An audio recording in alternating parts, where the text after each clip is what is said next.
Bonjour à toutes et à tous, bienvenue sur le plateau de Veolia Vivatech lors de cette édition si spéciale. Cette année a souligné de manière tragique la fragilité de certains de nos systèmes, l'immensité des défis que nous devons adresser et l'impératif collectif de leur trouver ensemble des solutions concrètes, efficaces et durables. Alors comme nous ne pouvons pas encore vraiment nous retrouver, Veolia vous propose une série de 8 émissions consacrées à ces innovations, mais plus largement aux réponses dont nous avons besoin. Mais plutôt que de répéter des buzzwords ou de faire des annonces extravagantes, nous allons tenter d'identifier et de comprendre les solutions technologiques concrètes développées par Veolia. Il ne s'agit donc pas ici d'un showroom de nouvelles solutions ou de gadgets technologiques.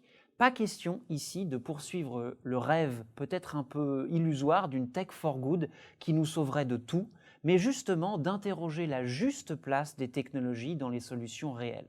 Nous ne serons ni néoludites ni technobéats, nous voulons ici trouver des solutions efficaces et justement le bon niveau technologique. Toute la question évidemment, c'est comment déterminer ce niveau adéquat de technologie et c'est le thème de notre première émission. Et pour y répondre, je suis avec la directrice innovation de Veolia, Madame Claire Falzon. Bonjour. Et le directeur des systèmes d'information, Monsieur Didier Bove. Bonjour Monsieur Bove, merci à tous les deux d'ouvrir ce plateau avec une question qui est évidemment à la fois centrale et en même temps difficile, avec du coup comme un préambule. Avez-vous le sentiment ou l'impression qu'après l'euphorie peut-être du début des années 2000, des innovations technologiques, nous entrons dans une phase un peu adolescente de cette technologie où un doute s'installe? Alors sans nécessairement aller jusqu'à la fin du solutionnisme comme le prononçait Evgeny Morozov, est-ce que vous avez l'impression quand même, aux postes qui sont les vôtres, eh bien que nous devons un tout petit peu, j'allais dire, revoir nos espoirs peut-être à la baisse, ou en tout cas se dire que la technologie n'est peut-être pas la solution à tous nos problèmes? Madame Falzon. J'entends déjà un élément très positif, c'est la recherche de solutions. Je pense que ce qui a changé ces dernières années, c'est que dans le domaine environnemental, aujourd'hui tout le monde a conscience que les problèmes sont importants, les enjeux sont importants, les sujets sont graves et qu'il faut à tout prix que l'on cherche des solutions. Donc moi, c'est cette dimension-là que j'entends. Et effectivement, à partir du moment où on se focalise absolument sur la solution, sur la recherche de résultats, eh bien, la dimension technologique, elle vient en second plan. Ce n'est pas la technologie pour la technologie, c'est qu'est-ce qu'on vise à faire. Ça, c'est une première chose. La deuxième chose, c'est qu'on a encore du mal à mettre un prix pour que l'environnement soit à sa juste place. C'est-à-dire qu'aujourd'hui, dépolluer soit moins cher que de polluer.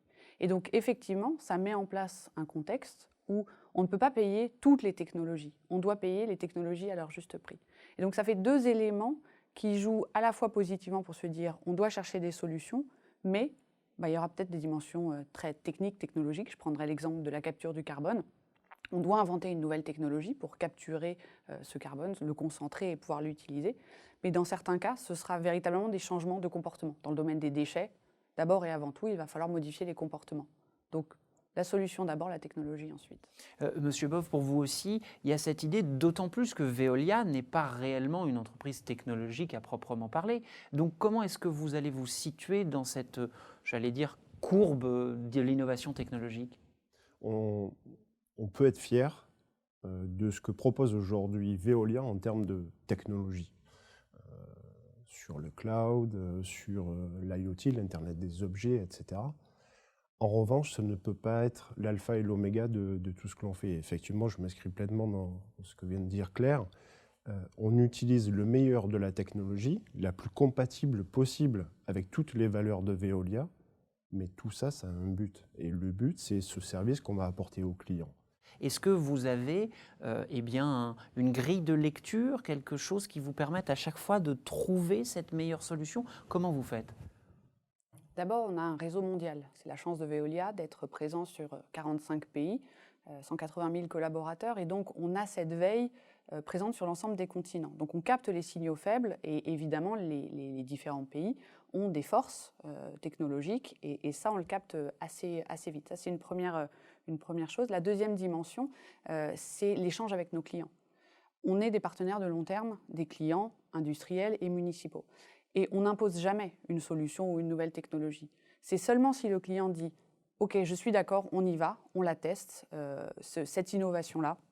Dans le domaine de l'IoT, tu l'évoquais Didier, je veux bien prendre cette dimension-là, par exemple de la blockchain, qui va permettre d'encrypter mes données. Par contre, cette dimension-là, non, je ne suis pas prêt à payer le prix parce que j'en vois pas l'usage. Et c'est ce dialogue-là qui fait que oui ou non, on y va. Et cet échange-là, il est fondamental parce qu'il est rattaché au terrain. Et le terrain, il ne peut pas être plus local que la gestion de l'eau, de l'énergie et des déchets à l'échelle d'un territoire. Ce qui est important aussi, en complément à ce que disait Claire, c'est qu'on essaye de se concentrer sur des solutions donc, qui sont éprouvées par le terrain. On a une autre grille de lecture également. Cette grille de lecture, c'est la raison d'être de Veolia. Donc avec les fameuses 5 parties prenantes qui ont été définies. Donc pour mémoire, j'espère ne pas en oublier, la planète, les employés, la société, les clients et bien sûr les actionnaires. Parce qu'on a besoin de développement. Et c'est dans cet équilibre-là, finalement, qu'on va trouver une grille de lecture qui va nous permettre, au-delà du besoin réel sur le terrain de nos clients et de nos employés, de pouvoir trouver, encore une fois, ce juste équilibre qui nous promet, et c'est parfaitement aligné avec les objectifs de développement durable qui avaient été définis au niveau des Nations Unies, donc de promettre un futur meilleur pour tous dans des conditions qui sont soutenables. La notion d'équipe est clé. Elle implique de pouvoir faire la part des choses entre la dimension technique et technologique et la dimension humaine. De plus en plus de solutions proposent d'être opérables avec de moins en moins de moyens humains. Comment est-ce que là aussi vous définissez cet équilibre entre la part humaine et la part technologique dans vos projets, Monsieur Bob? Donc effectivement, les solutions digitales qui sont proposées aujourd'hui, on les définit souvent en digital et humain.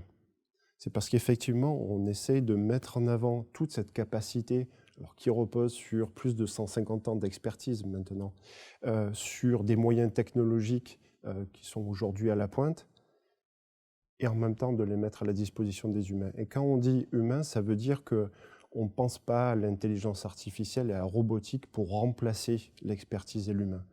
On la met à disposition justement pour être le plus efficace possible dans un système qui va prendre en compte les données issues des capteurs, qui va prendre en compte les milliers d'usines que l'on a aujourd'hui dans le monde, et de prendre la meilleure part de toutes ces données, toute cette richesse, toute cette expertise pour produire le meilleur service. Donc c'est dans cet équilibre-là que là aussi on retrouve l'équilibre entre toutes les parties prenantes. Et si je peux rebondir, je vais prendre 2 exemples qui montrent à quel point la technologie dans nos métiers permet non seulement d'être plus efficace, mais de protéger nos salariés. On est en train de travailler, par exemple, avec l'une de nos filiales sur l'existence d'exosquelettes pour aider des opérateurs qui seraient amenés à transporter des choses lourdes, notamment des canalisations, à le faire de façon protégée et plus efficace. Idem, on a développé un robot qui, par reconnaissance d'image, trie les déchets, de façon à ce que l'opérateur n'ait pas à prendre en main le déchet, mais qu'une caméra repère le déchet, fasse un premier tri et qu'un bras articulé vienne chercher le déchet. Il y aura toujours besoin d'un œil humain dans le domaine de la gestion, du tri ou encore du traitement des déchets. Mais ce que la technologie apporte, c'est plus de sécurité, plus d'efficacité. On a la chance, nous, d'être vraiment au cœur des métiers de demain. Donc l'opposition entre technologie et emploi, elle n'existe pas en fait. J'entends la primauté ou l'attrait de cette nouvelle technologie, de ces solutions dont vous venez de parler, mais au fond, est-ce qu'elles ne servent pas à déguiser ou à optimiser un système qui devrait lui-même être changé ? C'est-à-dire, est-ce que ce n'est pas la promesse de continuer dans une manière de produire et de consommer qui nous a amenés au dérèglement climatique que nous connaissons ? C'est-à-dire, est-ce que plutôt que de chercher des solutions technologiques plus pointues et donc plus sobres, il ne faudrait pas parler plutôt des innovations, voire même des croissances ? Alors, moi, je ne le pense pas, tout simplement parce que le futur que l'on promet aux générations qui viennent ne peut pas être négatif, peut pas être du moins. C'est pas vers ça qu'on a envie d'aller.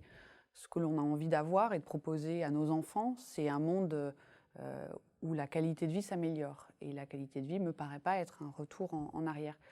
Et de ce point de vue-là, je suis complètement d'accord sur la nécessité de modifier les comportements. Mais la technologie, c'est ce qui rend possible la modification des comportements. Quand aujourd'hui, avec des applications mobiles, vous pouvez toucher extrêmement efficacement des millions de gens, quand Veolia, Hauts-de-France par exemple, développe une application pour sensibiliser ses clients aux gestes en matière de consommation d'eau, ça c'est un usage de la technologie pour modifier les comportements. Donc là encore, il n'y a pas d'opposition entre un futur zéro tech pour une meilleure planète. Je crois qu'on cherche ensemble des solutions nuancées. On vient d'entendre, vous venez d'évoquer, ce zéro tech. On voit bien qu'il y a donc toute une gradation de solutions high-tech, low-tech, zéro-tech. Comment est-ce que là aussi on va trouver la juste part des choses? Est-ce que vous, désormais, vous allez proposer à vos clients le plus de solutions low-tech possible dans une version de plus sobre de croissance dans ce cas-là? Monsieur Bove, est-ce que dans ce dialogue que vous avez avec vos clients, vous leur dites, bon là en fait, c'est pas la peine d'aller vers la toute dernière version de tel logiciel ou de telle solution, trouvons une version plus low-tech? Là aussi, on ne va pas pousser la high-tech pour la high-tech. Et en même temps, dans la continuité de ce que vient de dire Claire, on ne va rien s'interdire, à condition qu'encore une fois, on se soit posé la question de l'environnement complet de cette solution. Comment est-ce qu'elle est fabriquée? Comment est-ce qu'elle va être traitée en fin de vie? Et entre les deux, quelle est sa consommation énergétique et sa trace environnementale? Et donc, c'est là aussi un discours, un positionnement qui est propre à Veolia. Est-ce qu'il y a des exemples de tout ça, de comment on peut trouver ce juste gradient? Un exemple peut-être inattendu de technologie, puisqu'on a tendance parfois à se dire technologie égale digital, digital égale innovation. Un projet sur lequel on travaille aujourd'hui, c'est ce qui s'appelle la bioconversion. C'est prendre des larves de mouches, les mettre sur des déchets qui ont été triés, les faire grossir et les transformer ensuite en farine qui serviront à nourrir des animaux. Ça peut paraître très très éloigné d'un sujet technologique. Eh bien, le savoir-faire qu'il faut pour bien sélectionner le déchet, pour faire grandir ces larves de mouches, pour les amener à un niveau suffisamment équilibré pour qu'elles puissent ensuite nourrir d'autres animaux, là, il y a un vrai savoir-faire et une vraie technologie. Ben là, on est sur, est-ce que c'est de la low-tech, est-ce que c'est de la deep-tech? Je ne sais pas. Mais il y a un vrai savoir-faire, il est nouveau et on doit investir sur ce sujet. Et donc, c'est ce qui est intéressant aujourd'hui, c'est que comme on explore tous les possibles, eh bien, les savoir-faire, les expertises, les technologies vont être extrêmement variées. Madame Falzon, en fait, la Just Tech, c'est ça l'axe de développement de l'innovation chez Veolia? C'est clairement un des axes d'innovation. On doit absolument intégrer cette dimension. Et pour moi, la Just Tech, c'est savoir qu'il y a des avantages et des inconvénients à toute solution, à toute technologie. C'est le savoir, c'est les pondérer, c'est les mesurer, et c'est ensuite choisir, en son âme et conscience, de dire l'équilibre est positif. Ce que cette technologie apporte est globalement plus positif que les inconvénients. Il n'y a pas de solution miracle, il n'y a pas de solution unique, sinon on aurait tous appuyé sur ce bouton et on vivrait dans un monde meilleur. Et donc c'est la nuance. Et c'est le 360, Didier évoquait tout à l'heure les parties prenantes, c'est de se retourner vers ses clients, vers ses employés, vers ses actionnaires, vers ses compétiteurs, vers plein, et se dire aujourd'hui, est-ce que cette solution-là apporte plus de bien qu'elle n'a de dégâts? Eh bien, merci à vous deux d'être venus inaugurer ce plateau de Veolia à Vivatech. Je vous propose justement de découvrir un territoire où ces questions de Just Tech se posent et y trouvent même des solutions très innovantes. Et ce territoire, c'est l'Afrique. Je vous propose donc de suivre le fondateur de l'Africaine d'architecture, M. Sename Kofi Agbojinou, dans un tour d'horizon de toutes ces technologies que nous pourrions peut-être bientôt déployer chez nous. Le problème, c'est celui du filtre par lequel les technologies passent. Donc, c'est cette question du paradigme. Puisque les laboratoires qui nous proposent du technologique fini, sous forme de device ou de programmes informatiques, sont verrouillés essentiellement sur la tentation ou la tentative d'affiner seulement le potentiel marchand du technologique.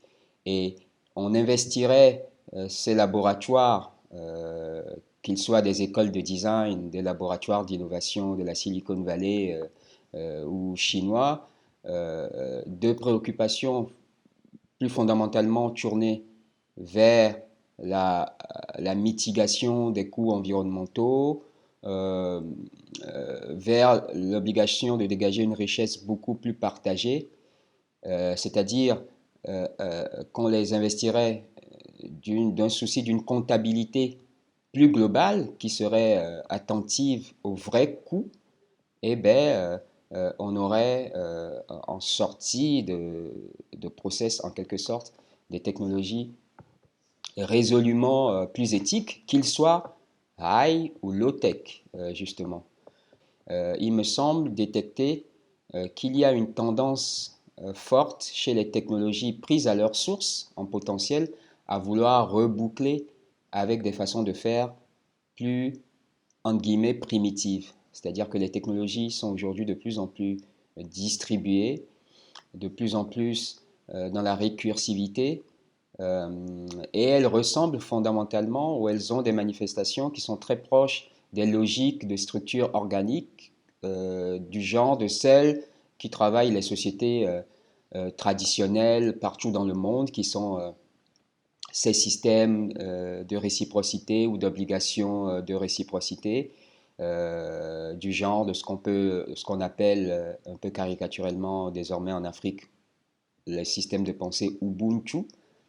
Et donc, si on accompagnait le rythme interne des technologies et qu'on ne les contraignait pas par leur mise au service uniquement du marché et de la rentabilité, on accompagnerait sa réalisation et on atteindrait très vite un horizon où il n'y aurait plus du tout de high, de low ou même de technologie, puisque les technologies boucleraient en ce moment-là avec la vie elle-même dans sa radicalité, ce qui est leur tension, et on pourrait parler de la vie vécue juste, pleinement. Et nous poursuivrons l'exploration des Just Tech tout au long de la semaine ici sur le plateau de Veolia à Viva Technologies. Nous parlerons de santé évidemment, mais aussi de nouvelles boucles matières, d'agriculture ou d'énergie. Vous découvrirez des senseurs pour plantes, des systèmes résilients et des méthodes d'adaptation au changement climatique. Je vous donne donc rendez-vous ici très bientôt et je vous souhaite surtout une très belle édition 2021 de Viva Tech.